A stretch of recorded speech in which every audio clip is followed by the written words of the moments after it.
Can we all just make sure that we are muted?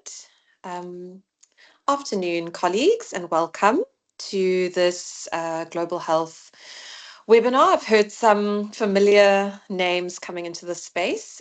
For those who don't know me, my name is Michelle Botha. I'm a senior lecturer in the Division of Disability and Rehabilitation Studies.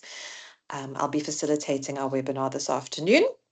And I'm very pleased to introduce my friend and colleague, Dr. Vic McKinney, who's going to be presenting for us today on the topic of what makes a patient, personal experiences and understanding of disability within everyday health practice.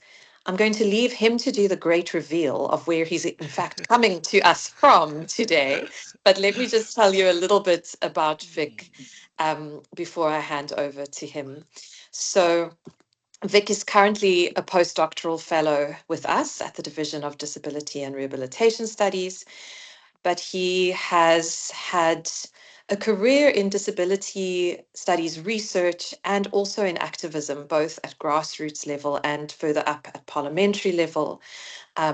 He's really someone who I would describe in the category of a scholar activist, someone who's worked very closely in the space of research and has one foot firmly planted there, but also has done some really wonderful work in the space of activism and is really able to interact with those two spaces, which often don't speak to each other very well. For me, he's someone who really manages to bridge those spaces well. And one of the things that Vic is particularly interested in both of those, wearing both of those hats, is around how professionals are inaugurated into disability knowledge, the knowledge and the ideas about disability that they carry with them, and how that affects their practice, how that impacts the ways in which health professionals and people with disabilities are, or maybe more accurately, are not able to act as partners in the healthcare interaction. So with that said, Vic, over to you. I'll let you do the reveal, and we're looking very forward to your session today. Thanks so much, Michelle. Yes, exactly that. And then taking a step further from what Michelle's been saying, is trying to use our lived experience to link to whatever theory or framework or policy that's happening, just to get an idea of what's tangible, what is working, what doesn't work. Okay. So forgive any background noise. Well, first I want to do a quick introduction. So that's generally what I look at in my wheelchair. I'm a C4 quadriplegic. I'm paralyzed from the shoulders down. Over there, that's me. I'm also a part-time artist. So that's a little easel that I have on my lap tray, on my wheelchair. And I move around using a chin control motorized wheelchair.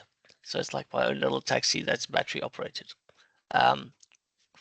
Where at the moment, well, I'm on my laptop and I use a special device called a smart nav device, which it acts like a mouse. It picks up the light reflective dot that is in the middle of my glasses. You can maybe see my face to one side. And wherever I move my head, if I move it left or right, then the little camera on top of the laptop will see the movement and then move. And then I have a tube in my mouth, which is a sip and puff tube. So if I click it, it left click. If I blow it, or if I puff on it, it'll left click, and if I suck it, it'll right click.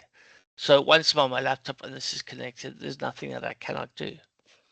These pictures give you an indication of the stand that I'm under.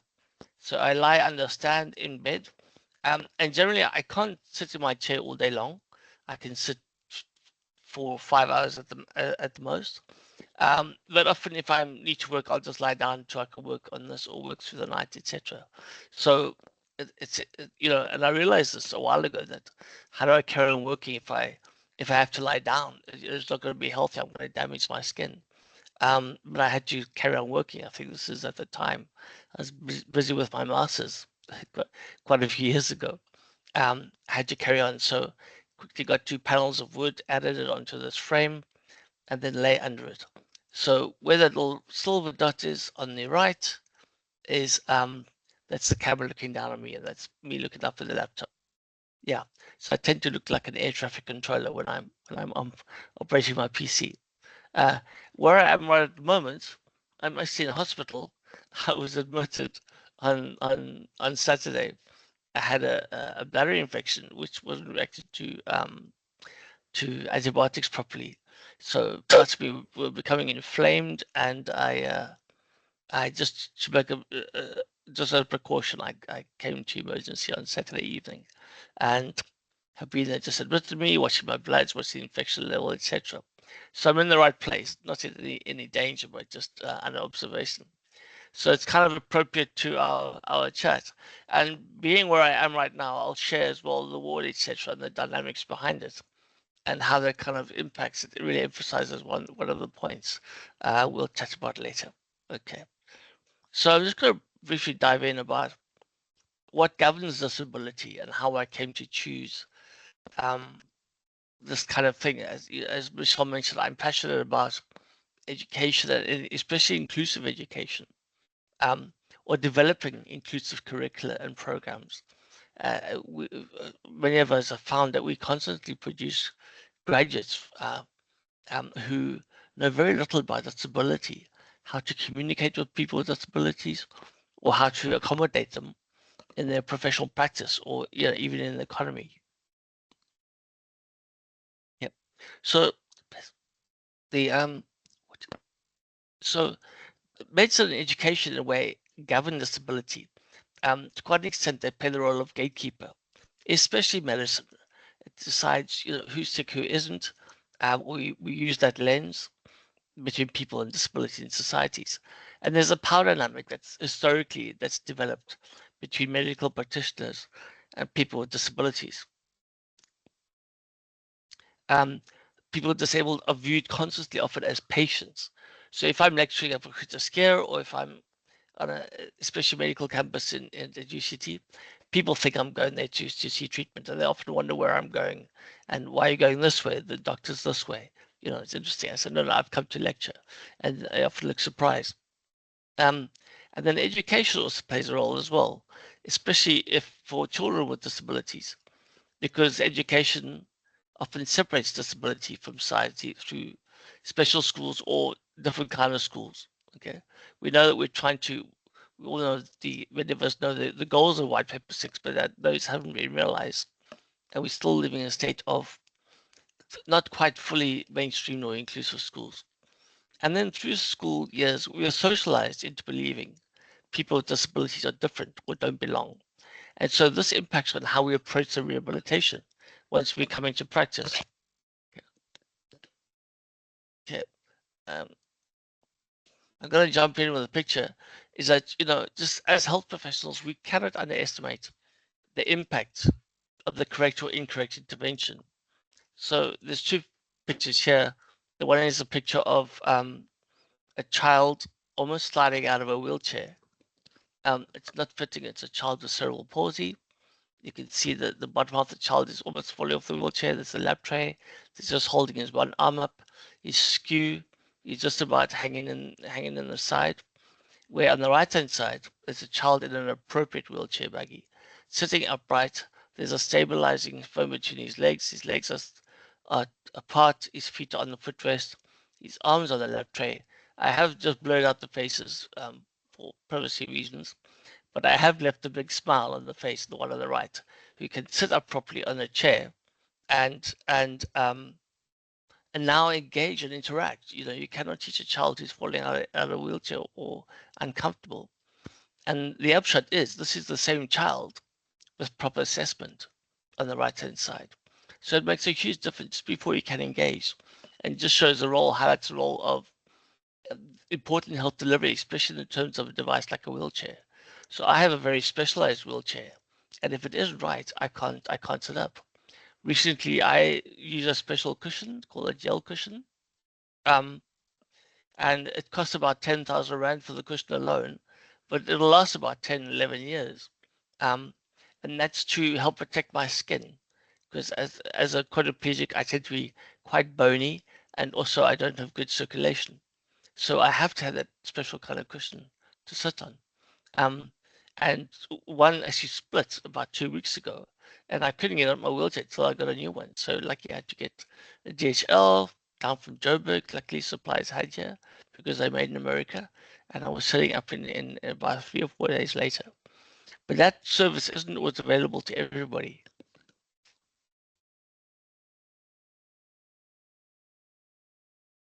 Excuse me, just having a sip of water.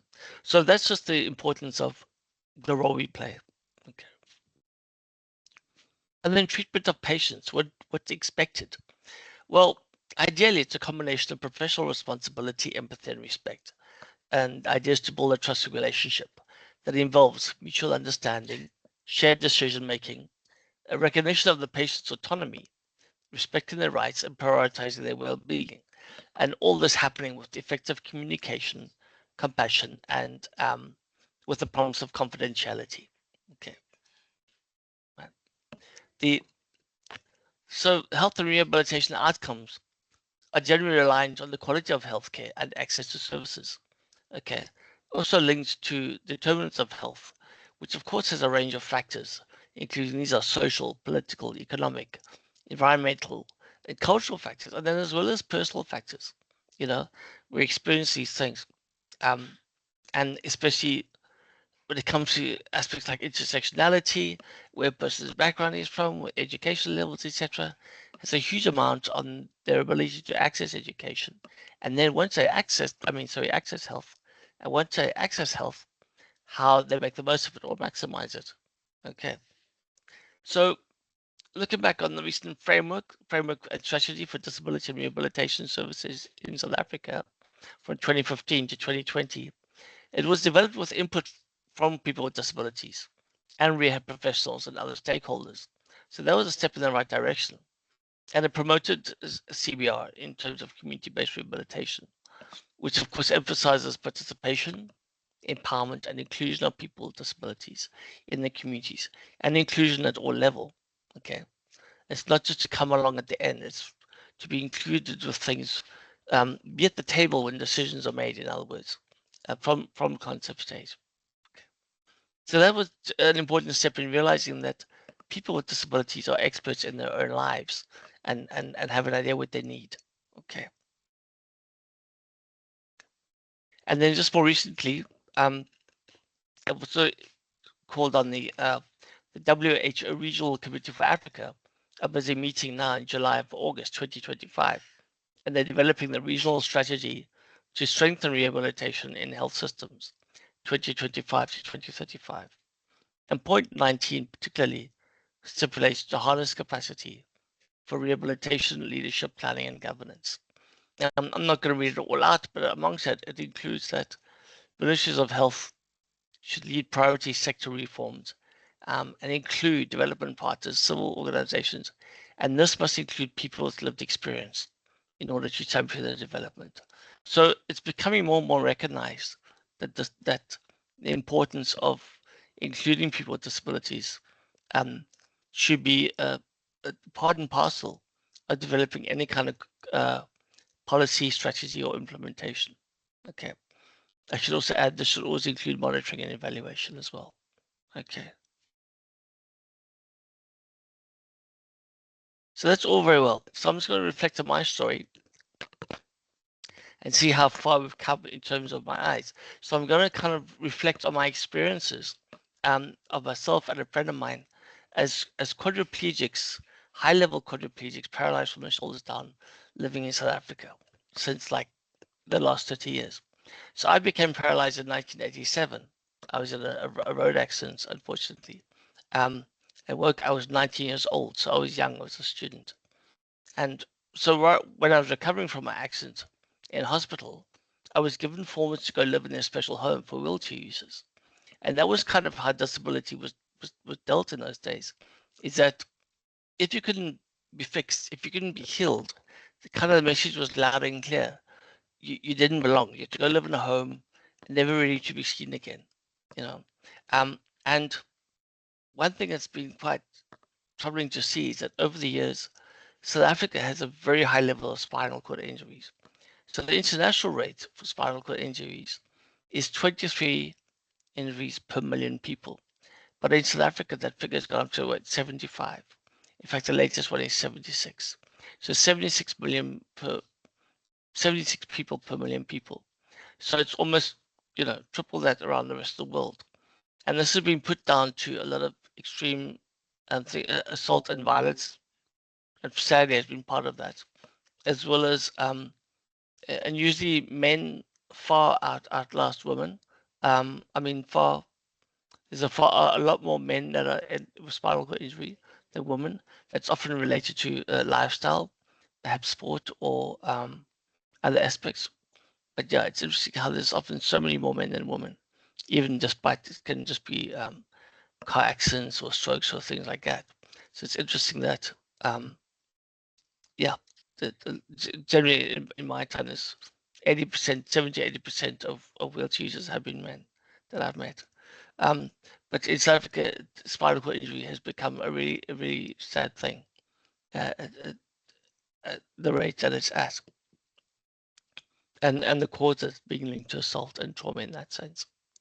Okay, so this photo shows 5 guys in wheelchairs, or I think there's 4 guys, and one sort of therapist or consultant. It's black and white. It's at a window. This is how I remember Kanadi. It's stark, it's austere, it's basic, it's kind of isolated.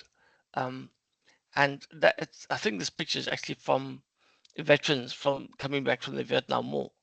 But it just strikes me as that's the emotion I feel when I think of Kanadi. It was a long time ago, and Kanadi was a rehabilitation hospital at that time. It had a dedicated spinal cord unit. Kanadi closed down, and Tygerberg closed down, and they reopened to form the Western Cape Rehabilitation uh, um, one in Mitchell's Plain. Okay, but this is how I remember it, and it was a very difficult time to go through at that, of course, and become disabled. So I'm going to share some of my experiences in karate.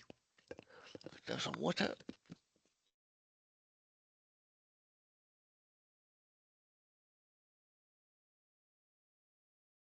I'll never forget when I was in ICU and I'd been struggling and I could hardly sleep. I was on a breathing machine and we were waiting for some kind of final assessments and for my x-rays to be looked at. It was about 10 days after my accident. And everybody was waiting for an assessment from the top neurosurgeon. And we kept waiting for him, the whole kind of stuff waiting for him. And he came through the middle of one night, maybe 10 or 11. And I remember lying there and I couldn't move because my head was still, I had to wear weights on my head for about 12 weeks. So I was lying absolutely still. And the guy came past, the neurosurgeon came past, looked at my chart, didn't look at me at all. Looked at my chart and turned to the sister and said, nothing I can do for him, and walked off.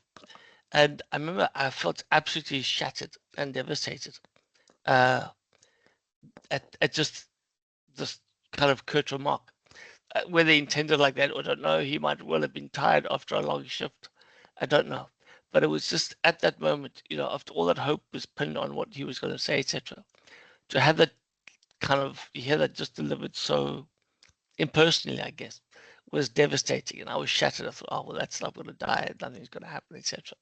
So it was very difficult to hear that. And I recalled that and shared those kind of experiences. And many have experienced the same kind of thing. And at that time, it was very much a medical model within the hospital where I had to go through rehab, a very top-down approach. And, and even in general, spinal cord injury patients were not regarded anymore as active members of society. As I mentioned, I was given forms to go live in a home that I would not be seen because if you couldn't be fixed or healed. It was that shameful. That only really changed when the ICF came about in 2001, which for the first time kind of included disability on the health spectrum, and recognized disability as a combination of someone's impairment and their environment. Okay. But it was very difficult. I sat in hospital for quite a long time. And I guess looking back, that was one of the positives. So the positives I got there was getting my motorized wheelchair. It was donated through the Russell Swartz Fund at that time. There was some very caring staff, some very not caring staff, but you met a lot of good staff. I the average stay was 6 months for rehabilitation. And speaking to other kind of wheelchair veterans like myself, we long for those days. We really feel for youngsters who only have a month or 2 months or maximum 3 months in hospital, and then they have to leave. It's really not enough time to get used to the trauma that you've been through, and for your families and friends to get used to that. Because although we've moved away from sending people to residential homes, and the idea is now that the people go back to their communities and get treated there, communities are not ready for that. We know especially in South Africa, for example, our community is not ready, and often rural communities, and we have a huge country. So people aren't ready to accept somebody in a wheelchair, for example. And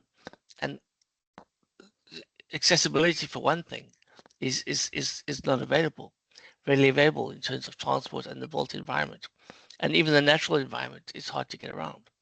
So it's really, really a tough thing to approach straight away. Okay. But importantly, you want to try and get prepared as you can. I think everyone who's been in a wheelchair and been through a period of rehabilitation will tell you that the real reality, not the real reality, but the reality really hits home once you get home, once you leave hospital. Because as horrible as hospital is, there is still kind of structure and there's staff, and you get your medication there, and you get therapy if you need, and there are 3 meals a day, etc.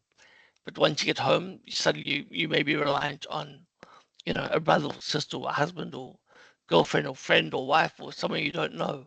Um, I come home to just my mom, and we had to survive for like 2 years on our own before we managed to get help. We brought my cousin down from overseas because I was an only child. And then eventually my mom and I were involved in a court case related to my accident because my dad was killed in the same accident, unfortunately. And that took about 3 years. So it was hard to go through that process without support, and very little services outside of that, outside the hospital. So it was trying to go through those. And same thing in hospital, you had therapies, hospital structures, etc. Although there was a limited focus or flexibility, can I say? Give me a second.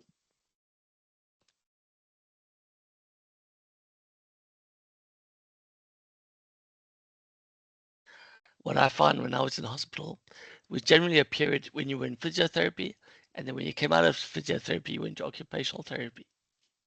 So after a while, I had like a head brace. When that came off, I could join occupational therapy. But some of the new OTs didn't know what to do with me because I couldn't do anything. One of the key activities was like wood burning or working with your hands, etc. But I would just sit in my chair and not be able to move my head. Although I did start a bit of with the help of a friend who came through, gave me some pens and I put them in my mouth, and she showed the OTs how to hold the book or the paper, and then I would start to draw so I could start creating some art. And then I would work on a typewriter with a stick in my mouth. Um, and that's the first way of starting to type. So come a long way before voice recognition. And so assistive technology in that sense has been a real freedom and a really important thing to look out for someone with a disability and see where it can, and in this day and age, there's so much available, but it's about knowing what's going to work, what's appropriate, and having access to that. Okay. So through my karate experience, when I came home, I realized I had two disabilities. The one was my paralysis, and the other one was how people treated me. So just quickly, from a medical and rehab point of view, we used to have a scoliosis clinic. Every 2 years was held at karate, and I remember going back to karate for this, and there was an expert, I think it was Prof. Tutoy, would go around the country just like looking at people's backs, I guess, and seeing how they were doing and doing follow-ups. So he went with the x-rays. So I'll never forget going to one of the halls at karate, one of the prefabs, and there was just rows and rows of benches, like these low benches you'll see like at a kiddie school, what they we used to use in gym. So it's a long, low bench, wooden bench. So apparently I had to be taken out of the wheelchair and I was made to sit on a bench sideways. So my bottom was on the bench. I had to have one leg on each side of the bench. So sitting astride the bench, and then I had to bend forward. So obviously somebody had to help me because I have no muscles. So there were about two people holding me, one to hold my bum so it wouldn't slide off the bench, somebody to hold my legs, and somebody holding my shoulders so I wouldn't just keel over. And then they had to bend my body forward. So the expert could stand behind me and look at the shape of my spine. And I couldn't work out how this was going to help him at all. I think he used the straightness of the seat.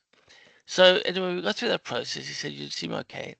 2 years later, this occurred again, and it was the same setup. So fortunately, the next session, I refused to do this. I explained to him, and I got to know him a bit, and I spoke to him. I got to know my body and understand what I needed. And I explained that I don't live my life sitting on a wooden bench, and I understand my body. Says, and the he was he listened, at least listened to what I had to say. I said, I understand. I was at X-rays. I've spoken to another doctor about it.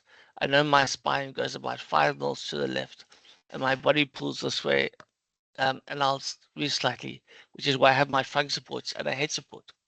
And you could see that I knew what I was talking about, and I could bend forward in my chair and just hang down. Okay. So we spoke about that, and he said, no, no, that's okay. At the time, when the top neurosurgeons at the hospital came past and was perplexed that he was listening to me. And the neurosurgeon looked at Prof. Dutoit and he said, are you going to take a person's word for it? And I said, yes, I know what I need in my life. And I left them arguing because I had to get home. But it was very much that I was excluded from the conversation, although it was my body. I've never kind of forgotten about that. And I remember for many years also being angry at the medical profession in general as to why did they keep me alive if there was no quality of life and no support. I felt I'd been sentenced to a life of isolation and separation. My mom and I were struggling at home. But when I was in the hospital, it was about this whole thing about hope and you can do this and you can become this. And I couldn't see how because it was so difficult. And there was no follow-up session from after the hospital between hope and home. So as I often do, and when I talk about myself, my experiences as being a quadriplegic, I also talk about my friend Randall. So Randall is also a C4 quadriplegic, paralyzed from the neck down, and he became a quad when he fell off a gate at school when he was 9 years old. This would have been in about about 1989. In late 80s. So he lives with his family, which was plain. He relies on the disability grant and the state health system. He went to a special school, and his access to the built environment is very limited. So if you look around the line, in terms of I'm privileged and he's not, he's poor. So I'm a have and he's a have not, to use a blunt term like that. So it's interesting to see how our experiences are similar but also very different, to see what's accessible to him. So it's very important to get Randall's voice through into the community. Okay. So Randall was also at Karande Hospital. At that time, they were still based in the apartheid system, and he was in a separate ward for coloureds. There was a ward. I was in B5 for whites. He was in A5 for coloured patients, and there was A9 or A12 for black patients, as I remember. And whereas I got my motorized wheelchair while I was still in rehab at hospital, he didn't get a motorized wheelchair. He only got a stable one, a normal fold-up one. And he didn't get a motorized wheelchair until 5 years later through the Reach for a Dream project through his special school. Vic, you're at half past.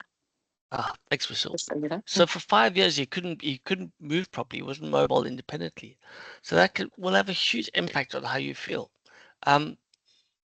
And so in terms of how we felt at dealing with the medical profession, we both went through internalized oppression. So Vic and myself and Randall have both struggled with communicating with doctors over the years. In the beginning, like I said, I lay on this bench and I sat there. If I'd known now what I did then, there's no ways I would have got on that bench straight away. But the second time I stood up for myself, and so I'm not sitting down on that. But there were reasons for this because, we felt I didn't have a voice to question the decisions that I wasn't sure about. I had felt disabled inside, and that and you grow up listening to the man in the white coat, so to speak, as well. And I was grateful for any help. I wasn't aware of any other options that were available. Randall, of course, was still a child when he had his accent.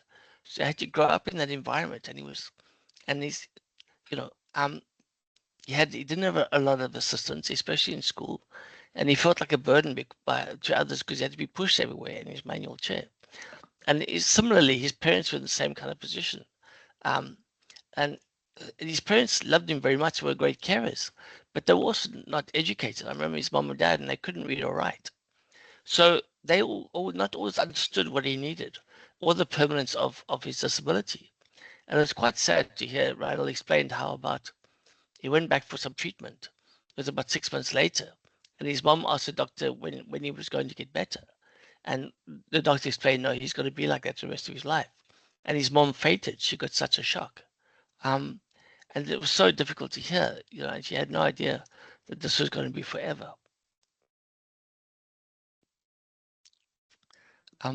So it's a very difficult situation, and it's important to realize those power dynamics involved when you're so reliant, especially when you've hit that kind of trauma. Well, that's what happened to me and Randall. I guess as a kid growing up with congenital disabilities, you go through that again and through your parents and whoever's helping you. You know, um, you don't know what's happening. You're trying to understand your new life as being disabled, and so you listen to the doctors and you put your faith in them. And so often you need their help and you're desperate for answers. Like, I remember saying, why does my body react like this? Why do I burn? What is neuropathy? Why is my left arm stronger than my right arm? Why do I lean to one side?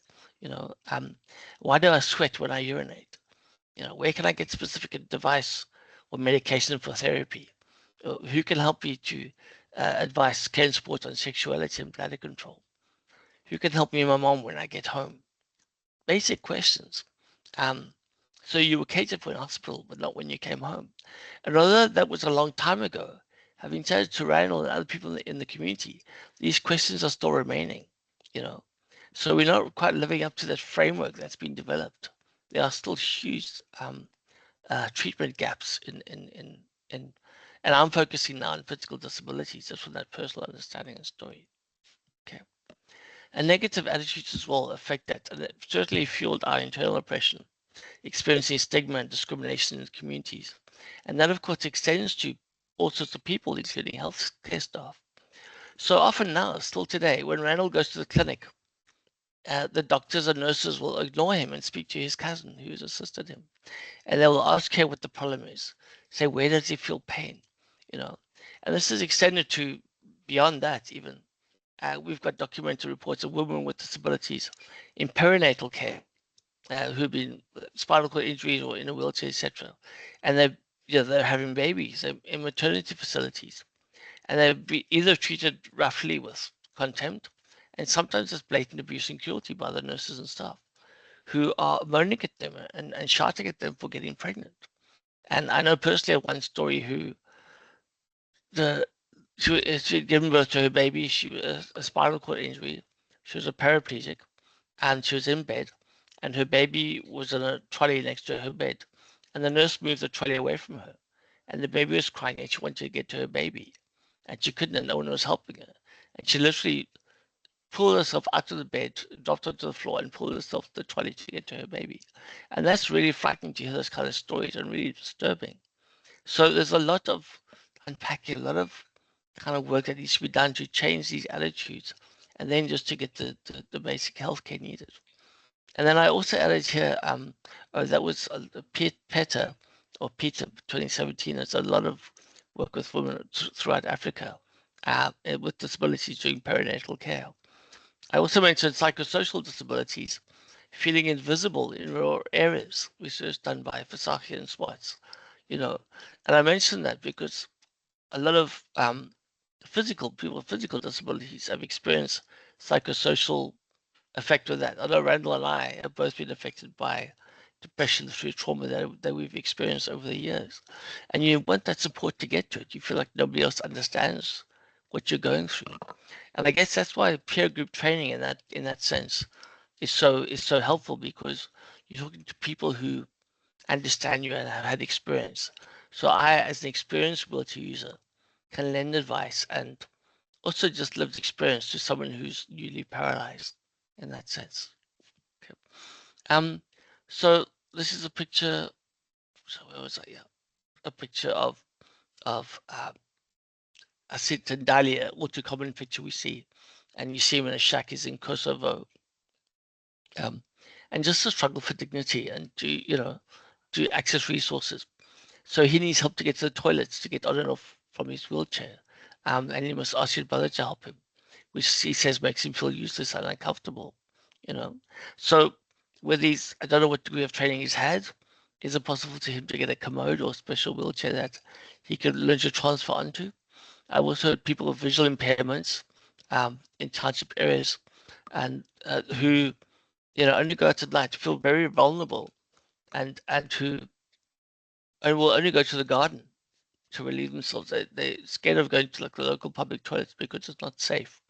And they'll go into the garden at night time and they'll dig a hole to relieve themselves and then cover the hole up and then come back inside.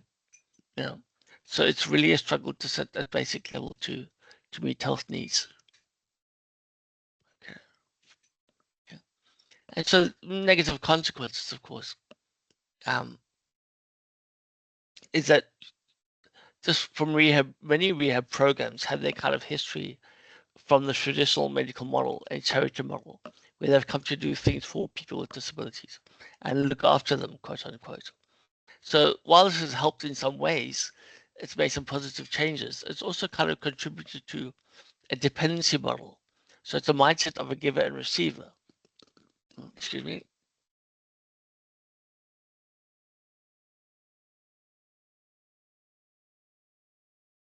So to come back to that example, Randall and I've had some very candid conversations between Randall and I. We both shared a lot. And how he things have happened to him where he wasn't sure, he didn't really like it, but he didn't feel he had a voice to challenge the doctor about what was saying. And his parents didn't do it for him when he was younger. And he says later, he says, because sometimes I get angry with my parents that they didn't challenge more, but of course they didn't know better. And he was young and he didn't feel he was in a position to speak. So it was a very much a silencing of his voice in that sense. Okay. So, empowerment begins to happen when individuals or group of people recognize that they can change their situation. And as we say also in our classes presentation, that learn to communicate is the first step to self-advocacy. Learn to express yourself from that beginning or to be understood. Okay. So it's a process that involves things like awareness and capacity, building, leading to hopefully greater participation, greater decision making, and action for change. And so in that sense, we talk about social capital and the value gained through. So social capital, if you're not familiar with the term, is essentially the value gained through positive connections and relationships between other people. What potential can you gain from those relationships? It's not a tangible asset like money or property. It's more the benefits you can arise from social networks and relationships. I guess crudely you could say about it's not what you know, but who you know. There's that old saying. It's kind of similar to that.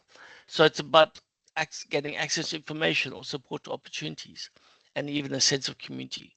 What benefits could you derive from that? So in a health and rehab context, you could say social connections that provide emotional support, that reduce stress, that promote healthy behaviors. Those an increase in social capital.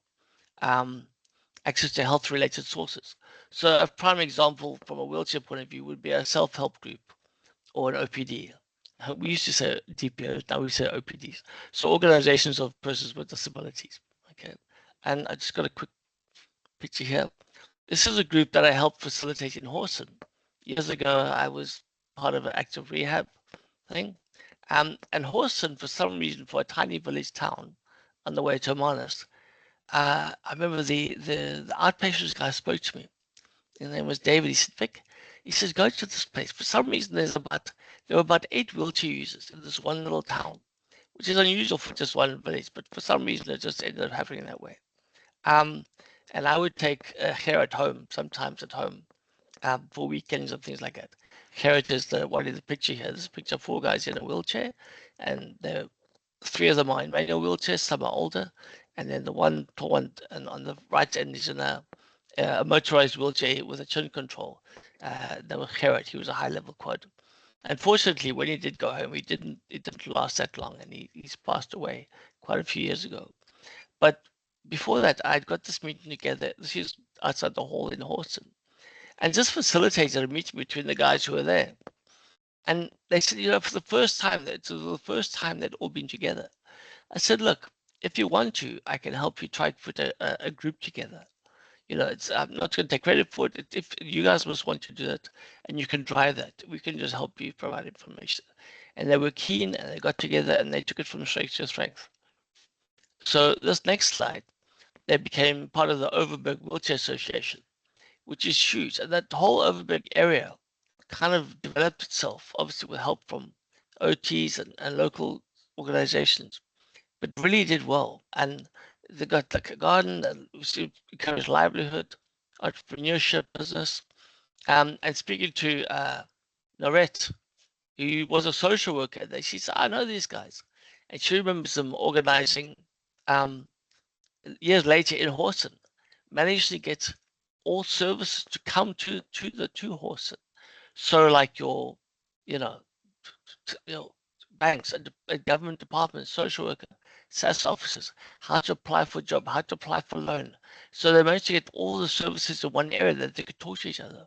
So that was real progress, and that was great to see that kind of thing happen. So that gives a highlight to social capital. Okay. And it emphasizes the whole thing, nothing about us without us. And this is the logo there with the group. She's taken from the CBR guidelines. So if you can hear outside noise, there's a truck outside. There's not much I can do about it. I hope I'm coming through clearly. And so another thing about social capital. So that's a picture of me now. This was taken this morning in the ward. And that's me kind of linked to IV in this small ward with my laptop above me, etc. in my hospital bed. But at least I'm in a private ward, separate ward, so I'm able to do this. Next to me will be a chair where my carer, Bessie's with me now. I have 2 carers, Bessie or Mike, can sit in the chair and they'll spend the night with me here. And they'll, I need that 24-hour care, which the hospital won't be equipped to do. What's been interesting over the years is coming to hospital where they do have almost a rehabilitation section. And the one time I knew I was going to be in for an operation, and I said, look, what I need my carers. And the section at rehab where they take spinal cord injuries said, that's okay, but they must go at 8 o'clock. I said, what do you mean? She said, well, we're quite adamant that, they all go at 8 o'clock and then we'll look after ourselves. I said, yes, but I need my carers. I'm quite a high level quad if I want to carry out my work on my devices.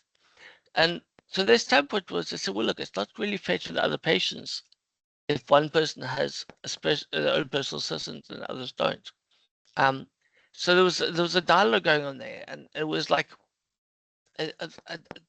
not to take anywhere from the great work they did, but I thought, well, look, my argument was that if I come with my 2 guys, they can help and add, because they were fully trained and been with me for years, and they can add value and help other people because I don't need help all the time myself. So there was a bit of a standoff whether I could go there or not. But also, I think because of my position, and I've phoned the people I know and other people I'd been to, and because I'd been in the city ward before, I knew this ward was available for emergency. And I said, I said, is there any way? So I managed to get a room here. And so I guess in terms of people I knew and people I knew who to phone at top level, I could negotiate it. We came here, made a compromise, and I came to the same ward. And I so could have my guys with me. And so that was great. And I'm glad they could accommodate me. And they do such a good thing overall way. But I think for someone like Randall, he wouldn't have been able to do that. He wouldn't have had that choice. So it's definitely where social capital can come into play as well, by the position, the confidence, and the status that you might have in society. Okay. Vic, you're at 1:45. Thanks, Michelle. I'm going to wrap up shortly. So that's just to give the story of there's That's Randall's environment. That's a park next to his house. That's me on the beach with my kid. And I show this to highlight the difference. We're the same impairment, but have different levels, different experiences of the town. You know, Randall can only move so far in built environment. I have my own assistance and accessible vehicle, etc. I can get around, and that plays a difference. Although we still, in some ways, I mean, I have far greater opportunities open to me. We still experience, in terms of that trauma and support, and that kind of, we kind of rely on each other a lot, and we speak to each other weekly, if not daily, about getting through life. So it's interesting how we have such a difference in terms of materialistic value.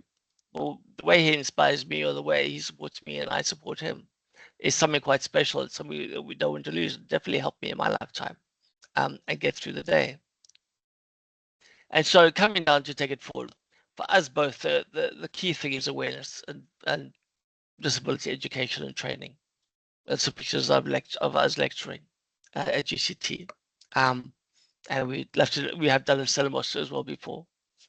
And the idea is that, I wanted to tell my story, but very much more aware that Randall's going to tell his story, because to me, Randall represents the majority of people with disabilities in this country who, rely on the disability grant and the public health system, and the importance of training and getting stakeholders involved, and in the involvement, getting the people with disabilities to act as educators and trainers as well, and collaborative care. Okay, I'll just end off again with that picture that of the same child in different wheelchairs, and the importance of the right intervention, and including people with disabilities and or their families to give that right support. So thank you. I'm going to stop there to allow for any questions and answers. I hope that's been okay. Thanks so much, Vic. That was great, as always. And what I love when I listen to you speak is the way in which you do think about intersections of where people are positioned and what that means they have access to. And what you said towards the end about social capital and the social capital that you might have access to, but that others may not have access to when dealing particularly with healthcare. And yeah, I just think that it is so apt that you have come to us from the hospital today, where you are actually in that position of having to negotiate these relationships and those power dynamics. So thank you for sharing all of these reflections with us. We do have some time for discussion.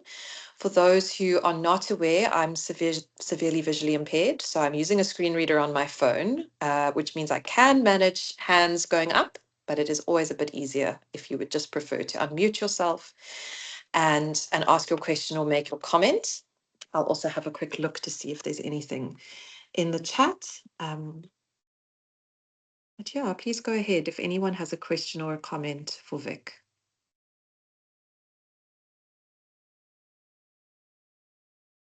Hi, Michelle, it's Nomvo. Hey, Nomvo, welcome.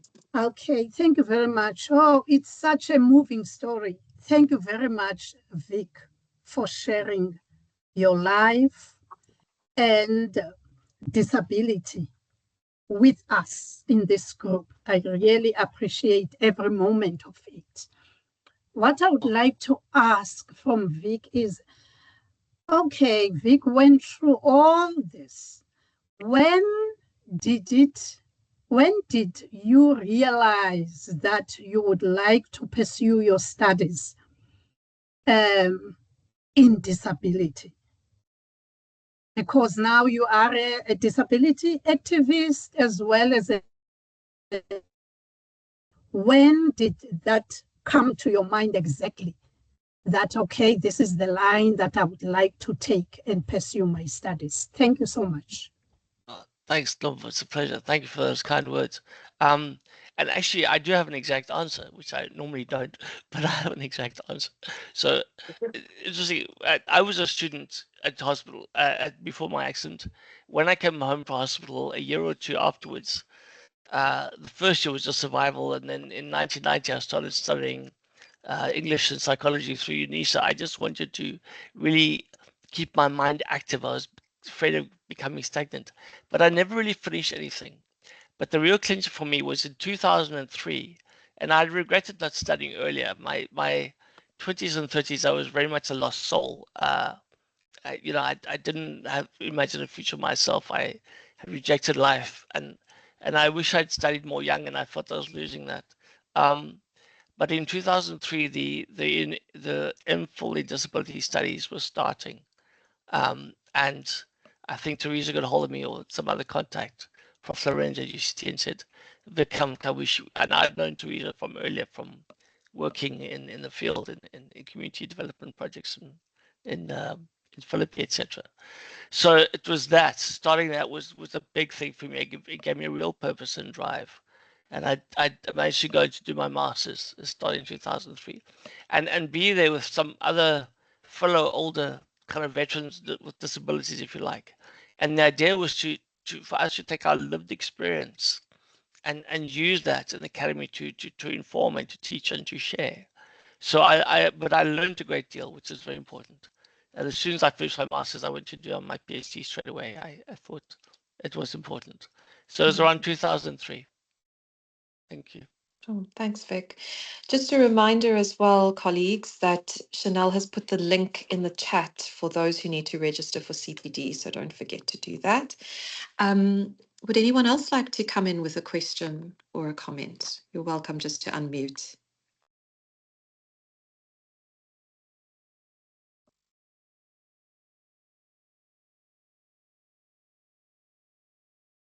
You can ask me anything. It's interesting. There was a time where I felt I didn't want to share my story. I was kind of shy about it. Oh, there's a hand. Please go ahead. Yes.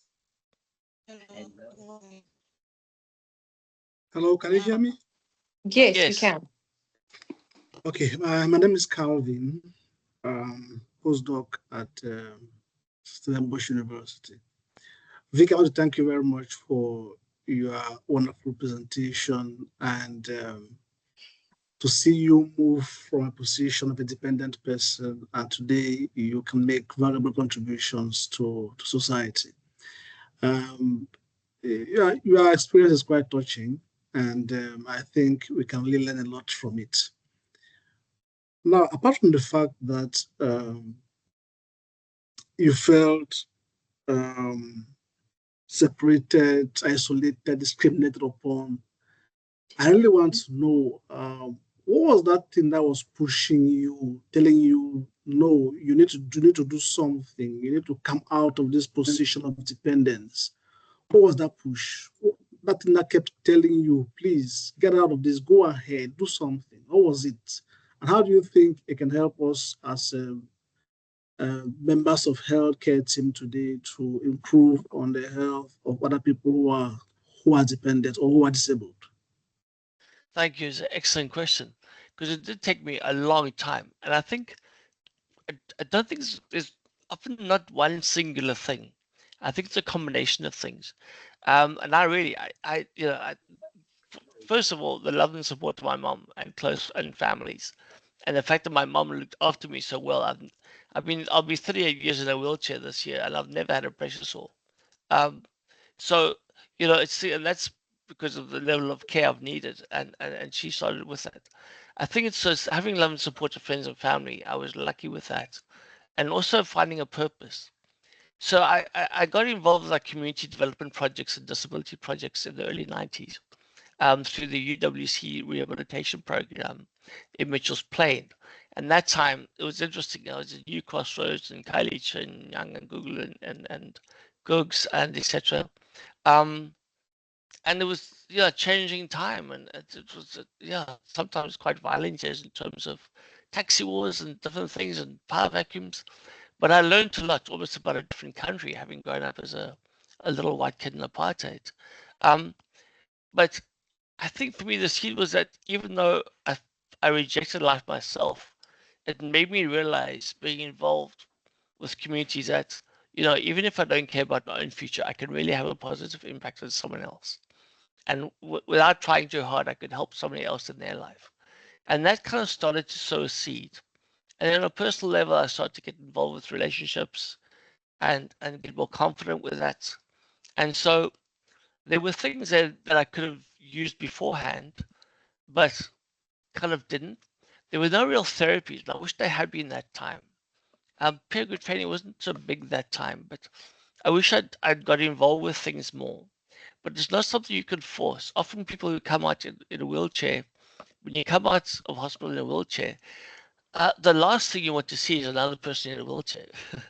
Although it's good to get together and we encourage the peer group training, sometimes it takes a while for you to get used to your own trauma. I think there's got to be that period of self maybe grieving and working through things before you're ready to share with others. Some people might be different, it depends. But for me, I know it took me a while. I didn't want to see someone else in a wheelchair because it reminded me of the permanence of it. So people said, some of the things nice people said to me was like, here's my number, here I am. If you ever need me, just give me a call. And would just remind me of that every now and then. And I've now done the same with other people. So it's not something you can force, but you can encourage people to talk and to share and say, hey, I saw this guy, and just share your side of the story. You don't have to be disabled to have hardship in your life.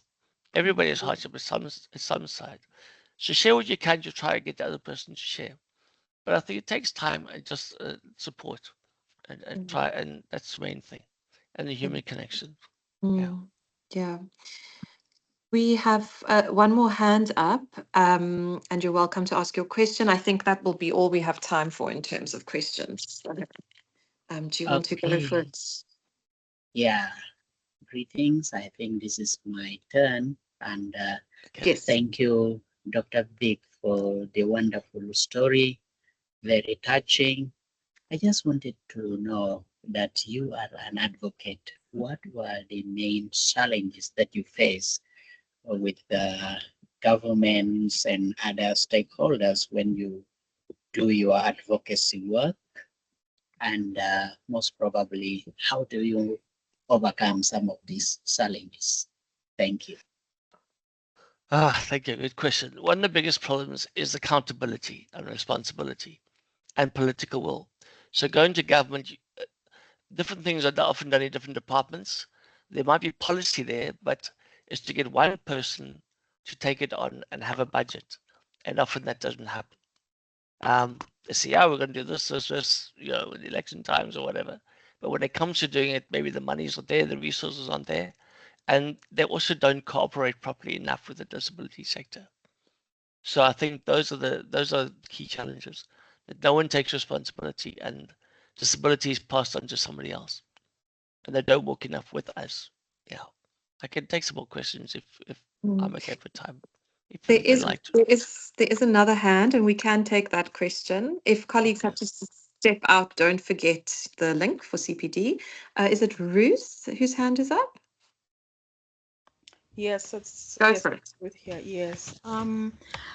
One challenge I have is just never knowing what to say.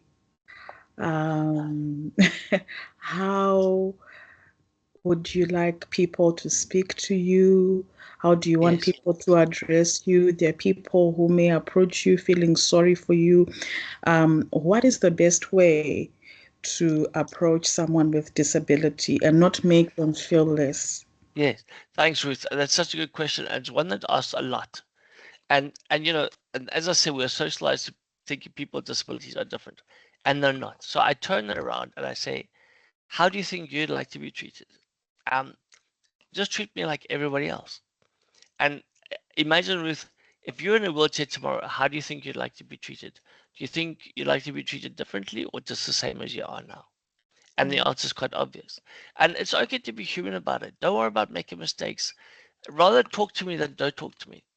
And ask a question if you're not sure. Say, can I help you? Are you doing this? Do you say this? And then the more you get to know people, the more you realize we're all the same. That's a very good question. Thanks. There's a KM. What's the hand up? I don't think there are any more hands. Oh, I see one. Maybe it's old hand. Oh, could that be an It's, old? It Oh, might be my the old fingers. ones again. Okay, cool. Thanks so much, Vic. We're at 1, so we are out of time. But thank you so much for this session. Pleasure. And Thanks for the once opportunity. again, you know, just for sharing your experience and being vulnerable, which I think is one of the most powerful things we can do as disabled people, is to just voice our lived experience and bring those experiences into spaces like this. So thank you for that. And yeah, it's a joy to work with you at DDRS. We're very lucky to have you. Likewise. Thank you. And thank you, colleagues. Thanks for being here today. Don't forget that link for your CPD points. And thanks, Chanel, as always, for setting up these sessions. Thanks, Chanel. Awesome. Thanks, everyone. Have a great day.